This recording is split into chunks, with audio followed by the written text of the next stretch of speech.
Special Service Division invites you soldiers, sailors, and Marines of the United Nations to drop in at Duffy's Tavern.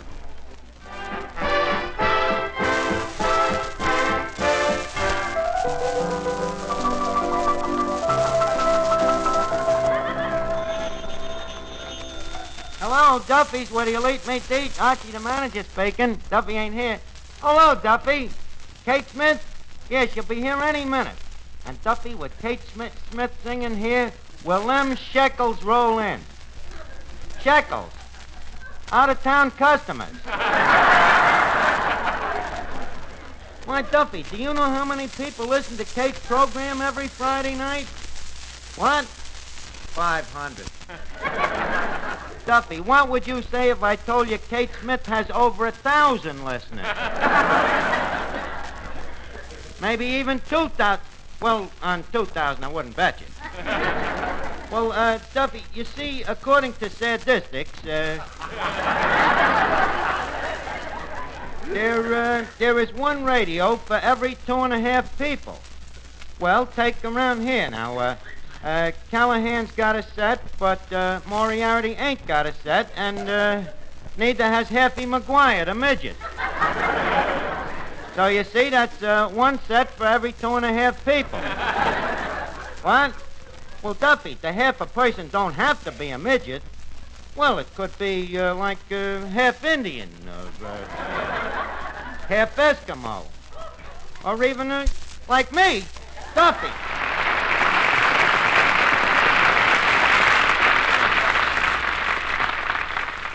What you doing, Mr. Archer? I'm painting a welcome sign on this tablecloth, Eddie. Here, listen to it. Welcome, Kate Smith, both genial and boisterous. You are to us what pearls is to oysters. Pretty good, huh? If only this wasn't such a crummy-looking tablecloth. Well, it goes well with that poem. Listen, Eddie, don't think it was such an easy job writing this poem. I had to arrange the letters in the word boisterous so that the gravy stain just dots the I. Well, how about Mr. Collins? Ain't you going to welcome him? Collins? Did Napoleon welcome the Duke of Waterloo? But Mr. Collins is Miss Smith's manager. I know it, but she'll get wise to him, believe me. What would you think of a manager who, if it wasn't for him, Kate Smith could have been singing here in Duffy's for the last 10 years? Yeah, that man ain't no manager. Right. He's a guardian angel. Mr. Archer, take my advice. Paint a welcome sign for him, too. Oh, all right. I'll get you another tablecloth to paint it on. Never mind, Eddie. For Collins, I'll use a dish towel. But once Kate Smith signs that legal contract that I drew up... Legal contract? Oh, man, what you know about law? What do I know about the law? Didn't I work in a legal firm of Flyshacker, Bushwhacker, Millstone, and Briggs? And Flyshacker? And Millstone? Oh, that sounds like an awful lot of windows to wash. Eddie, I was not a window washer. You mean you was a lawyer there? Well, not exactly a lawyer, but they treated me just like a lawyer. Everybody used to call me Archie the Shyster. Now, Eddie, kindly witness this contract here by prefixing it with your John Hancock, huh? Nothing doing. The last paper I signed got me this job here. But this is different, Eddie. This is just, a habeas scorpion, a witness. Go ahead and sign it. Well, okay. Here we are. John Hancock. That's the idea. Now we need one more. Hey, Finnegan. Yeah. Finnegan, I need you as a witness. Oh, sure, Arch. I saw the whole thing. You was only going 15 miles an hour, and the other guy passed the red light. He passed the red light, and he hit you right in the rumble seat. No, Finnegan, I want you to witness this legal contract here. Oh, I'm sorry, Arch, but I cannot sign no papers without seeing my lawyer. Well, I know the law. See me. All right. Your Honor, should I sign this paper? Yes. Okay. All right. Now, here, sign it right here like Eddie did. All right. There you are. Let's see, John Hancock. Thanks, Finnegan.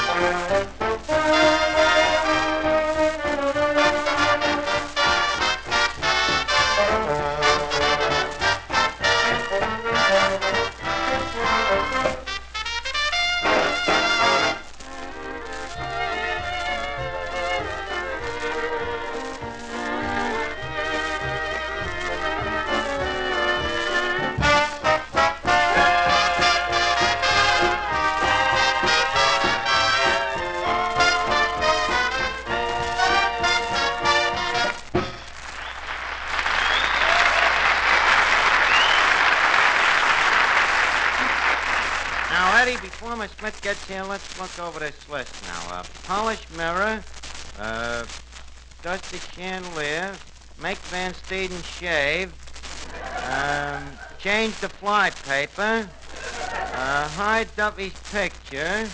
Archie, Yes, Miss Duffy. guess who I bunked into today? All right, who did you bunk into? My boyfriend. Oh, Breckenbridge Hotzenfelder? No, Ernest Stiefendorfer. You remember my old boyfriend? Oh, the vacuum cleaner salesman. Oh, he don't sell vacuum cleaners anymore. He's a mechanic now.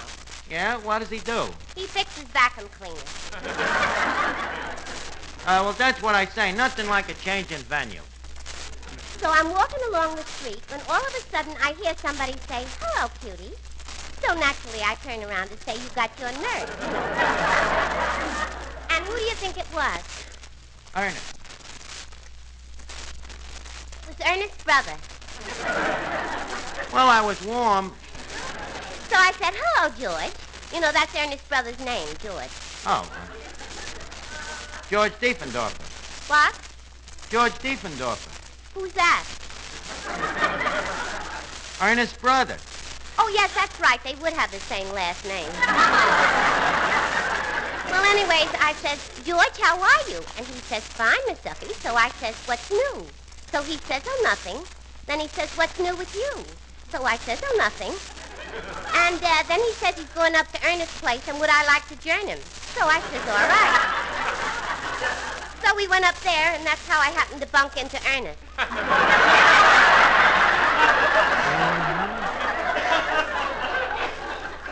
Well, how is Ernest? I think he's all right. Well, was he glad to see you? I think he was glad. Did he ask you for a date? I think so. What do you mean, you think? Well, I couldn't hear him so well. He was fixing the vacuum cleaner. Oh, Miss Duffy, please. Announcing the arrival of Miss Kate Smith. Oh, Kate Smith. Oh, boy. And Miss Kate Collins. And, who?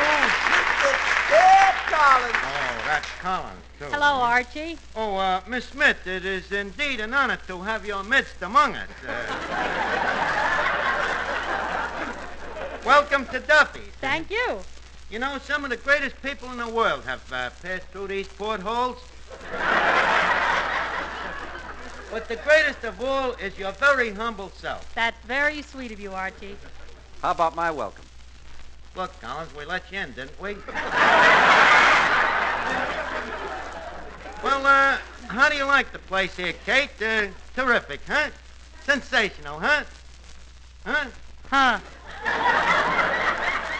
I thought you'd like it. Well, here, let me show you around. Now, if you'll turn to your right, you'll notice on your left over there a genuine moose's head, bagged by Duffy himself, you know, whilst on a hunting trip with his wife to celebrate their 25th wedding anniversary. He shot the moose by mistake.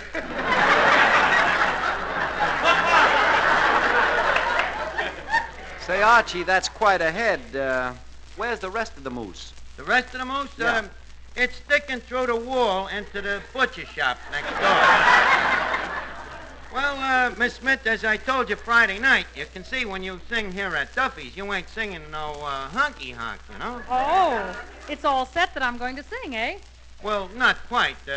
Duffy has to hear you first. Just a minute, please. Didn't Duffy hear Kate on her own program on Friday night? No, he didn't. You see, he's got one of them sets, you know, a combination radio and phonograph, and when they're both going at once, he can't make head or tail out of it. Well, why doesn't he turn one of them off? Turn one of them off? You don't know Duffy. He says he paid for a combination, that's what he's going to hear.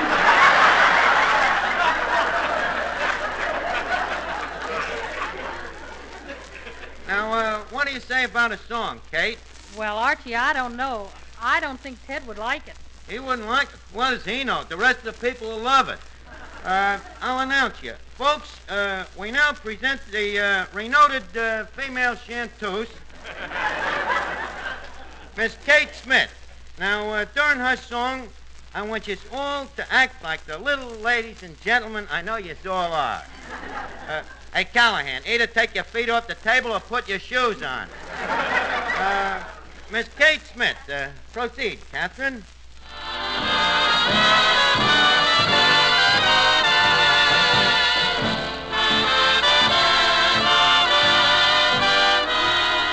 The right kind of love is all that I need to lift me from my misery. My worries would end if someone would send the right kind of love to me. The right kind of love is so hard to find. It's rarer than pearls in the sea. I tried and I tried, but just can't decide the right kind of love for me. Hey, what I'm looking for in the one I adore isn't diamonds and rubies and stars. Why, he just has to be kinda crazy for me. Now please, is that asking too much?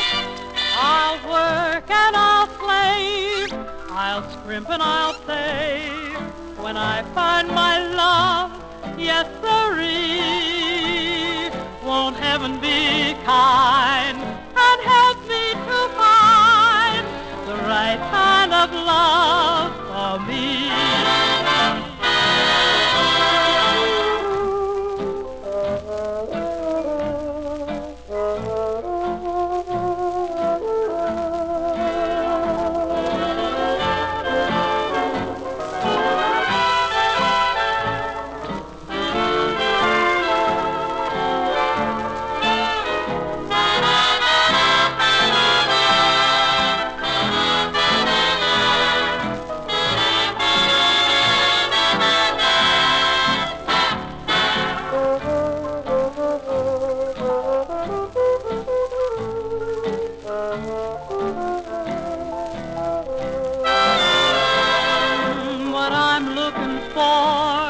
In the one I adore isn't diamonds and rubies and stars. Say he just has to be kind of crazy for me. Now please, is that asking too much? Why, I'll work and I'll save, I'll scrimp and I'll save when I meet my love, yes sirree. Won't heaven be kind and help me to find the right kind of love for me?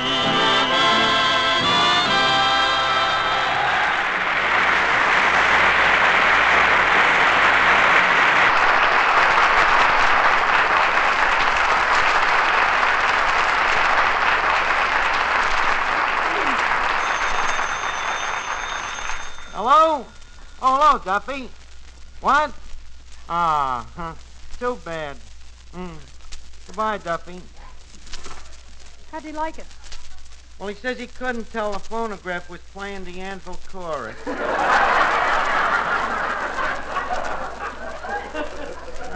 but I tell you, I'm quite sure that it'll be okay. Now, here, leave us sign the contract. Just a minute, please. Don't you think that we ought to read the contract first? Read it? Well, minor point, but if it'll make you feel any better, I'll read it to you. All right. Now, here it is, paragraph 1. Whereas, to wit, it may concern ipso facto. Okay so far, Collins? Oh, nothing could be fairer than that. Good. Paragraph 2. Greetings, mandamus, and exposo facto. That okay by you, Kate? You drive a hard bargain, Archie. Well, business is business. Paragraph 4. What happened to paragraph 3? I can't read it. I wrote it in Latin.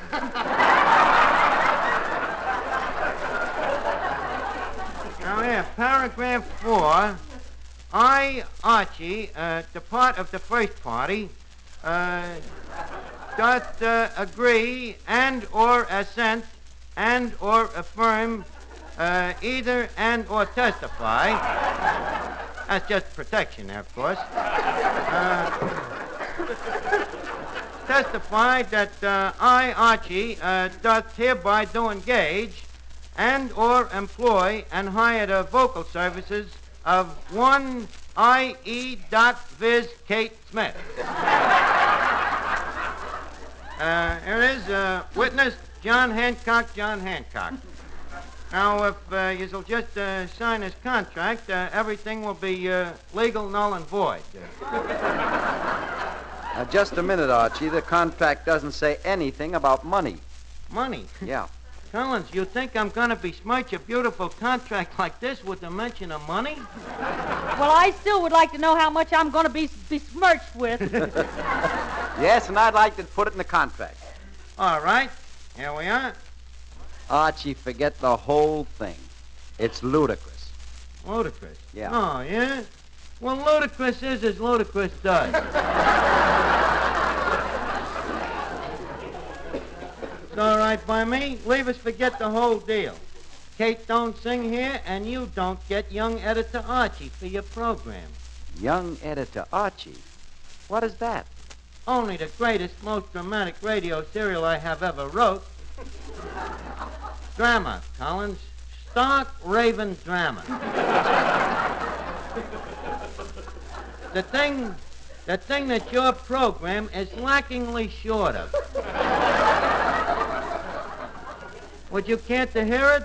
Ted, what can we lose? Only our self-respect. Certainly. What can you lose? I'll put it on for you. How long does this thing take? Oh, it'll take about 10 minutes. Too long. All right, everybody, we're going to act out my newspaper story, Young Editor Archie. Now, Kate plays my secretary, and Eddie plays the part... Well, now, Ada, just a minute, Archie. Is there a part in it for me? Well, yes, Mr. Collins. Not a very big part, but very sympathetic. Oh, sympathetic, huh? Yeah, well, very sympathetic. That's good. What do I do? Well, you see, you're the rich and wealthy publisher of the newspaper, see? And in the first scene, you visit the home of your grandparents. They live in a little log cabin on Statten's Island. You rent this cabin to them for $12 a month. As you enter the log cabin, your poor old grandfather is sitting by the fire, see? Well, you go up, you pull a chair out from under him, break his crutches, and twist his arm, see? Good, huh? Oh, yes. Very sympathetic part. Yeah, sure. Then you go over to your poor old grandmother, see? She's nibbling on a stale crust of bread. You take it away from her and you ram it down her throat. Then you feel sorry. You can't bear to see her choke, see? So you throw her down in a well. You mean I drown her? Oh, no, you don't drown her. Nothing like that. You look down into the well, and you see that the sweet little old lady is still treading water, so you shoot her. They're gonna love me for that. Love you, sure. Now you work fast. You see a little baby in a crib, see? So you whack him over the head with a shovel. Then you take one final poke at your grandfather, and as you run out, you see a little dog standing in the doorway, see? Naturally, you kick him.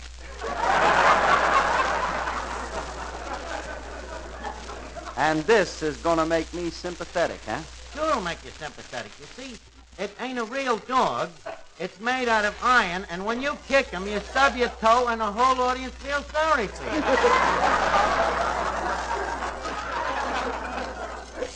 Well, what do you say? You like the part, Collins? No. But you still agree that young editor Archie is the kind of a thing you need for your show, huh? Like a hole in the head. Well, I'm glad you have an open mind.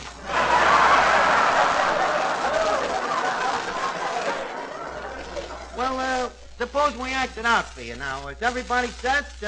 Music. Presenting young editor Archie.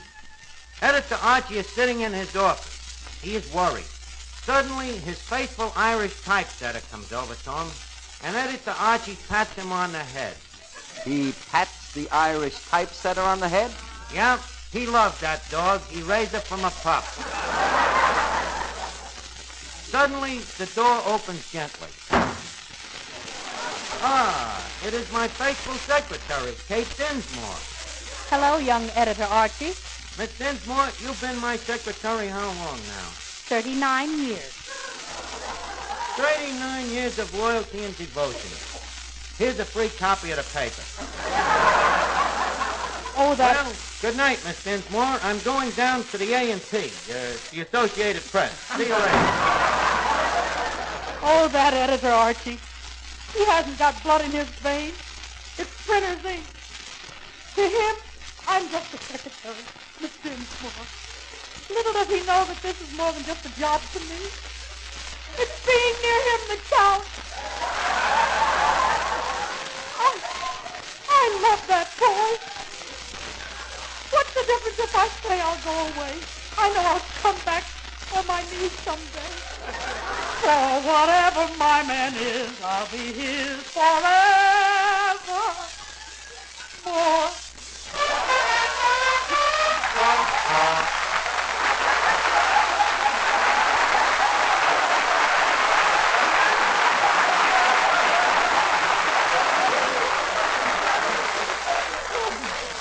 This is really murder.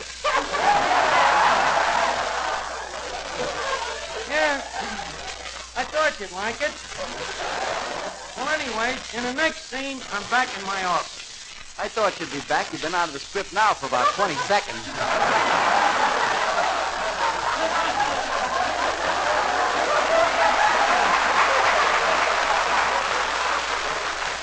Well, Collins, I'm a hard worker.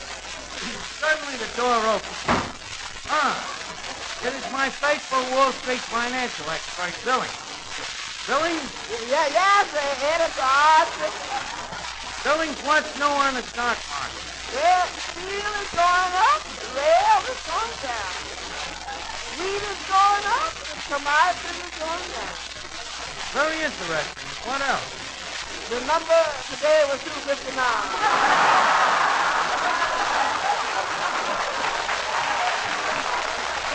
259. 259, hey, Billings? What does this number forbade? Is it the code of the underworld? Will Editor Archie crack the crime ring? The secret prize with... Who was that? My old Irish typesetter. He knows all. Well, what did you think of the sketch, Mr. Collins? Archie, I got a terrific hunch. Yeah, thanks. Well, that's fine. Now, what are you going to do about it? Going out and put a buck on 259. But what about Kate singing here? I'm sorry, Archie. After the beautiful contract I drew up for you? Well, all right. I'll sign it. There you are. Good night, Archie. Well, good night, Kate. That's fine. Good night, Ted, old boy, old pal. Good night. Well, Eddie, I did it. She signed the contract. Look at here. Signed and sealed. Kate Hancock. Kate Hancock! Eddie, it ain't legal. No? Of course not. She should have signed John Hancock. operator, give me fine sack of bushwhacker, millstone, and rig. Now, before we leave Duffy's Tavern, leave us put a couple of nickels in Duffy's jukebox. Duffy's jukebox, where the feet meet the beat. Well, the platter's spinning, the needle's in the groove, and here's the first number coming up.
Duffy's Tavern was rebroadcast especially for you men and women in the armed forces of the United Nations by the Special Service Division of the War Department of the United States of America.